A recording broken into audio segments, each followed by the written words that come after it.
مجھے ایک مسٹک کا کال یاد آتا ہے، اور اس نے کہا تھا کہ 2 چیزوں کی خبر آج تک کسی انسان کو نہیں، ایک تو نفس کے فریب کتنے ہیں، ایک مقامات رسول کتنے ہیں صلی اللہ علیہ وسلم۔ آج تک ان 2 باتوں کی خبر کسی کو نہیں۔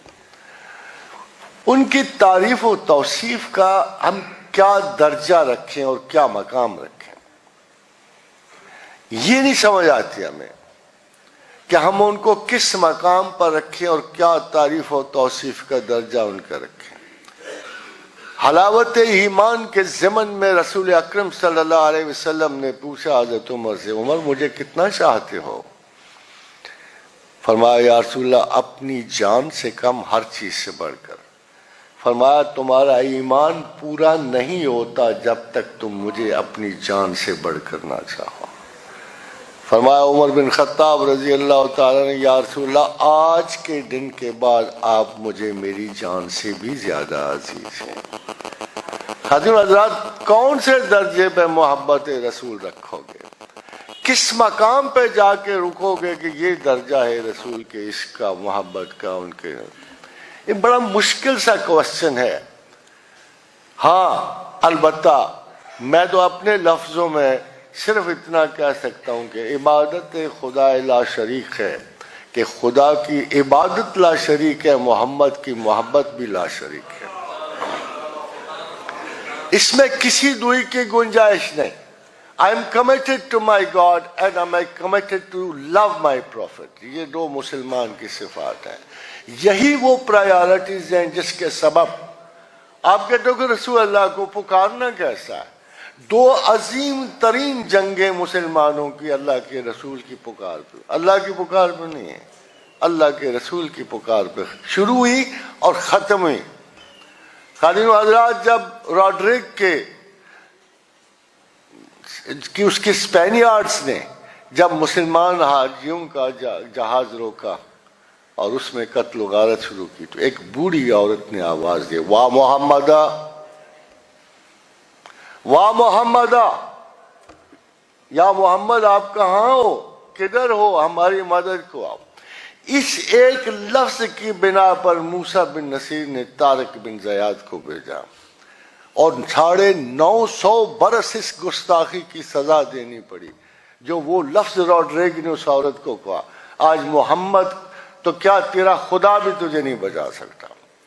اس ایک لفظ کی گستاخی پر 950 برس مسلمانوں نے اسپین پہ حکومت کی۔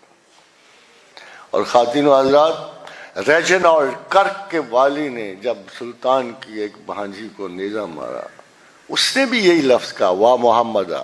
لگتا ہے یہ بڑا کامن سا لفظ تھا، یہ رواج میں تھا، ٹریڈیشن میں تھا، واسطے میں تھا کہ اے رسول اگر لوگ تیرے پاس آئیں اور مجھ سے اپنے گناہوں کی معافی طلب کریں، استغفر لہم، اگر تو بھی ان کے لیے معافی کی سفارش کرے تو پھر ہم بخشنے والے۔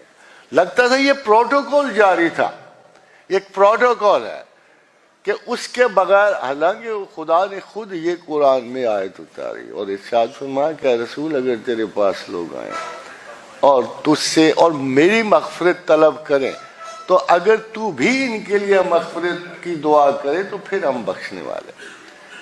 Everywhere there is a protocol which can never be broken at any cost۔ اور یہ آسمانوں کے پروٹوکول تو بڑے سخت ہوتے ہیں، کیسے آپ سوچ سکتے ہو؟ بہت سارے میرے بھی اپنے دعوے ہیں، اگر خدا ڈائریکٹ سنتا ہے تو مجھے کیا ضرورت ہے، مگر ایک سیریز آف ایکشن میں جانا پڑتا ہے۔ آپ نے خدا کو پہچان کا آپ کا کوئی ذریعہ ہی نہیں ہے، قرآن کی پہچان کا کوئی ذریعہ نہیں ہے۔ خواتین و حضرات، ایک زبان مبارک سے 2 لفظ نکلتے ہیں، ایک زبان مبارک سے، اور اسی زبان مبارک کا کہنا ہے کہ یہ قرآن ہے اور یہ میری بات ہے۔ اس کے علاوہ زمین و آسمان پہ قرآن کا کوئی ثبوت باقی نہیں، کوئی فرشتہ نہیں اترا تھا ڈکلیئر کرنے والا۔ ہاں ایک خطاب اترا تھا جو آپ ہر سیاستدان کو دیے پھرتے ہو، ایک خطاب اترا تھا، اور وہ خطاب تھا کہ یہ 40 برس تک اللہ نے اپنے رسول کو صادق اور امین کہلوایا تھا۔ صرف اس قرآن کی شہادت دینے کے لیے کہ جب یہ صادق و امین کہے گا کہ یہ میرا کلام ہے، اللہ نے کہا، تو پھر میرا کلام اور اس کے کلام میں فرق ہو جائے گا، ایک قرآن ہو جائے گا، ایک حدیث ہو جائے گی۔ خواتین و حضرات، یہ پروٹوکول ہے۔ ہاؤ فار آئی کین، آج 1500 برس بعد اگر میں مسلمان ہوں تو میں اپنے رسول کی وجہ سے ہوں۔ میں اپنے ماں باپ کے رویوں کو دیکھ بیٹھا، علماء دین کے رویے کو دیکھ بیٹھا، اگر میں ان کی بنا پر اپنے دین کو جج کروں تو I can never be a good Muslim۔ مگر آج بھی اگر میرے لیے کوئی سینکٹیٹی موجود ہے، کوئی مثال موجود ہے، جو حق میری طلب حق پہ اگر کوئی پوری شخصیت جو ہے وہ میرا سمبل اور آئیڈیل بن سکتی ہے تو محمد رسول اللہ صلی اللہ علیہ وسلم۔